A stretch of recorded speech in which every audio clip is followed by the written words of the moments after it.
Vous écoutez un podcast de EJR Radio, la radio pour tous.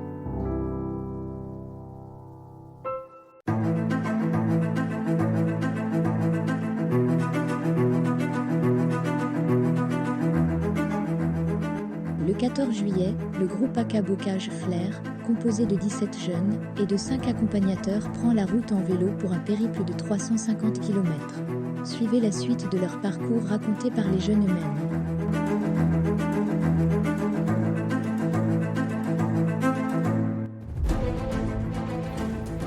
Bonjour, je suis Andy Désert, je viens de Normandie.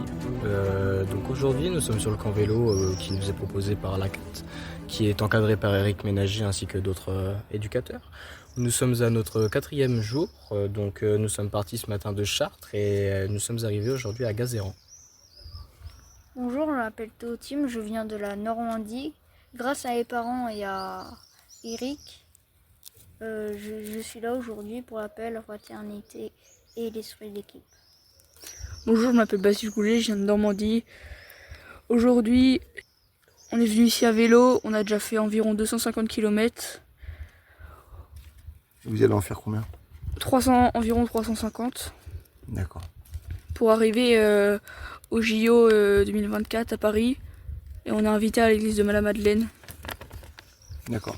Alors pourquoi on est invité Nous sommes invités à l'église de la Madeleine car déjà nous ici on a un but précis, c'est-à-dire qu'à chaque camp vélo on porte quelque chose, donc c'est souvent pour libérer les gens, pour aider les gens. On fait signer des pétitions à travers chaque personne qu'on rencontre, où on s'arrête à chaque camping, des choses comme ça.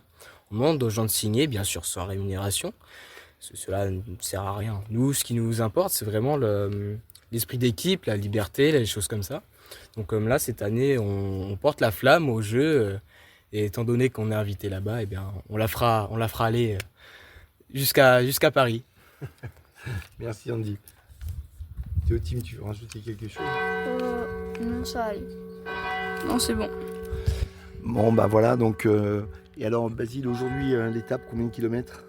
Environ 55. D'accord, facile? Ouais, plutôt comme quelques montées, c'était surtout de la route. T'as aimé? Ouais. Est-ce que comment dire, c'est difficile pour toi? Ça va. Ça va? Tu gères? Ouais. On dort pas trop bien, j'ai pas trop bien dormi les nuits d'avant. Ouais. Ils sont passés, mais ça va. Et en termes de température, Théotime, ça donne quoi là actuellement sur le camp? Là, il fait plutôt chaud et du coup, on a pris, et vu qu'il n'y avait pas de douche, on a pris à l'arrosoir. Waouh!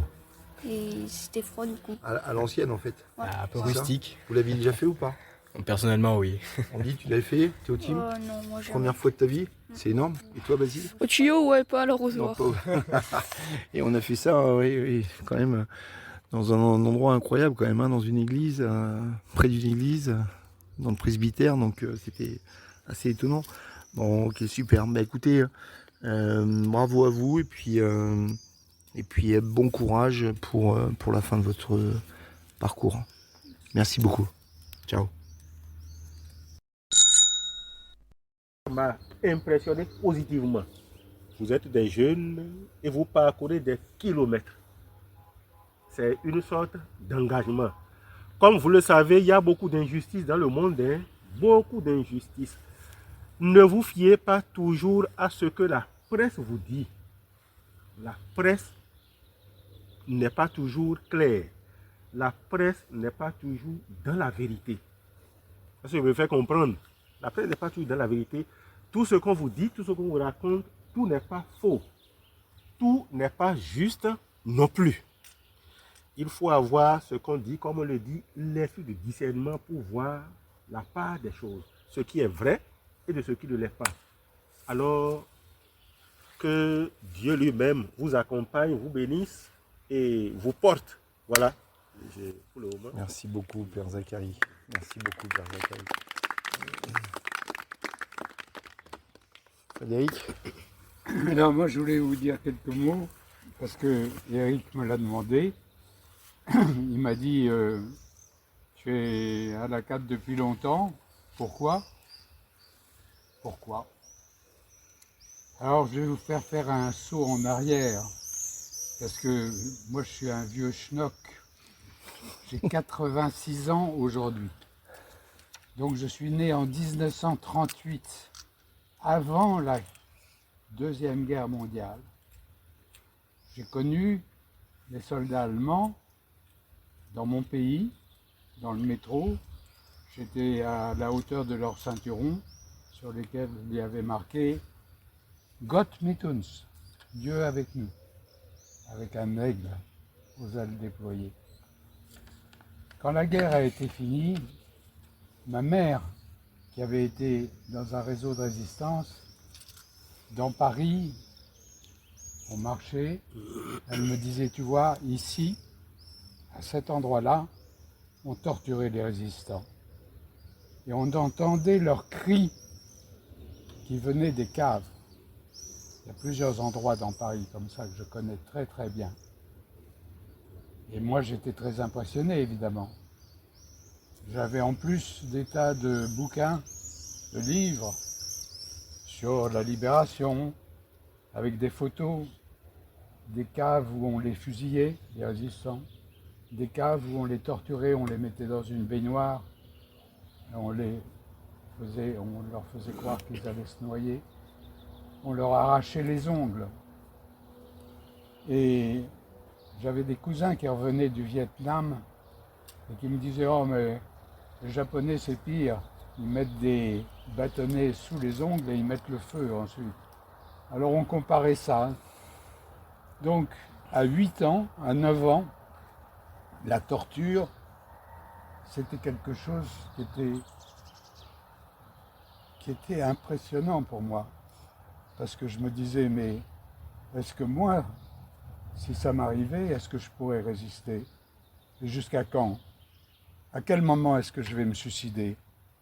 Parce qu'on savait que certains avaient une petite pastille cachée dans la bouche, il suffisait de croquer dedans et on pouvait disparaître comme ça, échapper à la torture, parce qu'on avait peur de parler, on avait peur de dénoncer les gens du réseau. Alors je me disais, à 8 ans, 9 ans, je me disais, est-ce que moi je pourrais résister? Et combien de temps? Donc la torture, ça a été quelque chose qui a marqué mon enfance. Alors, 20 ans plus tard, guerre du Vietnam, guerre d'Algérie, torture au Vietnam, en Algérie, on enlève les gens, on les torture pour les faire parler. C'était connu. Alors là, j'étais jeune étudiant, évidemment, je militais contre ça. Il y avait un mouvement qui venait de se créer par un avocat américain. Ça s'appelait Amnesty International. C'était dans les années 1970, par là. Alors j'ai adhéré. Je me suis dit, ah oui, il faut essayer de faire quelque chose, intervenir pour faire libérer les gens. Et puis, j'ai fini mes études, j'étais jeune avocat, et j'ai rencontré un autre jeune avocat, qui s'appelait Guy Orange, qui me dit, mais tu sais, il y a un autre organisme, mais qui est chrétien, avec des chrétiens, des orthodoxes, des protestants, des catholiques, et qui intervient comme Amnesty, mais en plus, on prie pour eux. Et la prière, c'est quelque chose d'important. Alors j'ai adhéré, c'était la CAT. C'était dans les années 74. Et depuis, j'y suis resté. Ça fait 45 ans. Combien de fois je me suis demandé, mais est-ce que c'est vraiment utile ce qu'on fait? Qu'est-ce qu'on fait? On envoie des lettres. On envoie des lettres en espérant que 100 lettres, 200 lettres, 300 lettres qui arriveront sur le bureau d'un procureur, d'un président, d'un directeur de prison, elles feront quelque chose. Je me suis dit, est-ce que c'est vraiment utile? Est-ce que ça a un effet? Ben oui, ça a un effet. Il y a des libérations. On le sait. On en a des exemples. Mais surtout, j'ai vu à une grande réunion de la CAT, une des premières, il y a une trentaine d'années à peu près. Un homme qui venait d'Argentine. Il avait été torturé. Il avait été pendu par les pieds. Il avait été pendu pendant des heures. Il avait été battu à coups de bâton. Il avait été électrocuté avec des charges électriques. Tout était marqué dans sa chair et il nous l'a montré. Et un jour, par un gardien de prison, par un autre détenu, il a su que la CAT le soutenait. Et dans sa nuit, dans sa détresse absolue, au moment où il pensait mourir de douleur et de désespoir, il a entrevu une lumière. Et il est venu d'Argentine pour nous dire « Vous m'avez sauvé ». Ça, on n'oublie pas. Et ça arrive. Alors même si on n'en sauve qu'un ou deux, c'est ça que vous pouvez faire. Voilà. J'ai rien d'autre à dire. Il faut faire ça avec la prière et en demandant à Jésus de nous aider. Merci Frédéric, merci beaucoup. Bonjour, je m'appelle Thomas Foucault, je viens d'Aulnay-sur-Redon et je suis parti de Pré-en-Pail à Paris. Donc aujourd'hui nous sommes à la dernière étape, nous sommes aux portes de Paris, nous sommes à Versailles. Les diaconesses nous ont accueillis et demain c'est la cérémonie. Alors j'ai ressenti dans les premiers jours de la joie et de la motivation. L'esprit d'équipe durant les 6 jours est plutôt présente. Tout le monde semble bien s'entendre. Et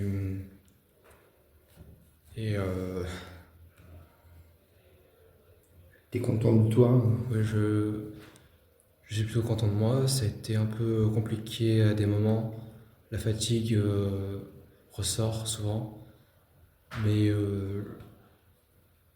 le dire que nous serons bientôt arrivés pour la noble cause peut nous relancer sur la piste. Bah, en tous les cas, t'as été.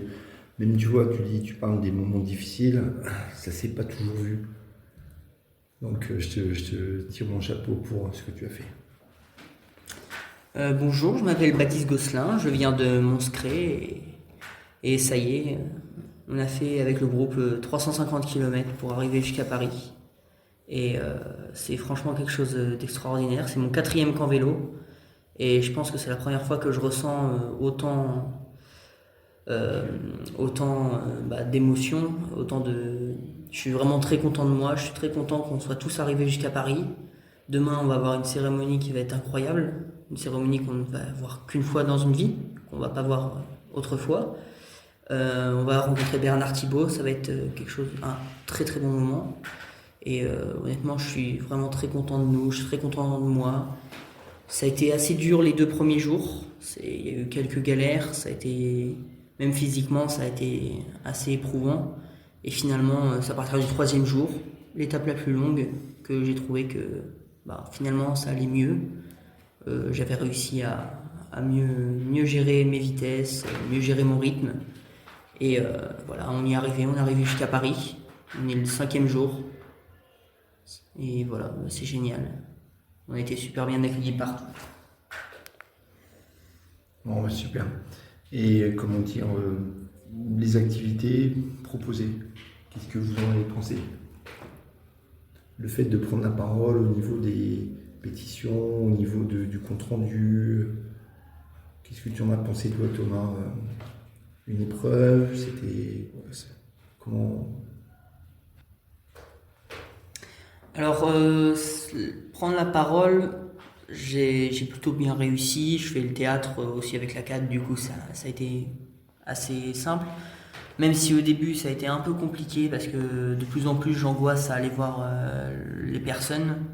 Mais finalement, ça s'est bien débrouillé. Les gens ont été assez bienveillants et il n'y a pas eu de soucis. Franchement, ça a été même une très bonne expérience. Et je recommence sans hésiter. Parce qu'on a été tellement bien reçus. On a même réussi à avoir du chocolat. Enfin, réussi.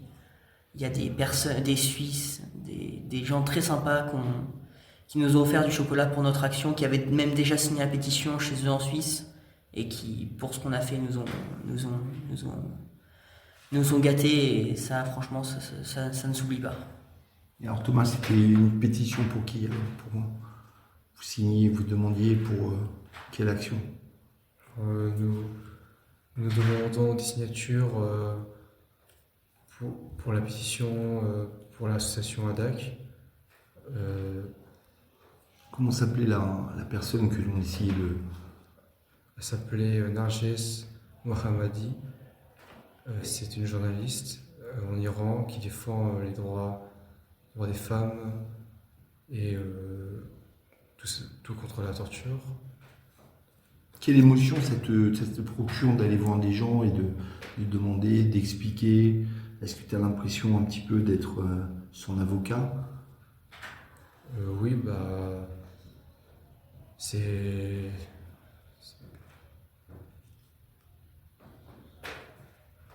T'as l'impression d'avoir du pouvoir à ce moment-là, de pouvoir faire changer les choses? Alors, à notre échelle individuelle, des fois, on n'a pas forcément l'impression d'agir vraiment, que ça va servir.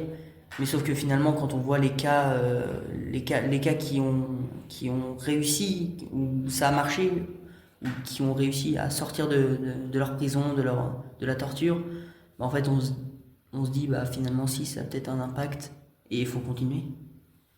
Ok, je vous remercie vraiment, c'est super témoignage.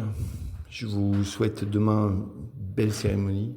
Que vous profitiez, que vous soyez à la hauteur aussi de l'événement, parce que c'est pas un événement de kermesse, c'est un grand moment quoi, avec des personnalités, etc. Donc j'espère que donc bien sûr notre groupe saura être à la hauteur et que vous profiterez pour avoir plein de souvenirs mémorables. Allez, merci à tous et à ciao.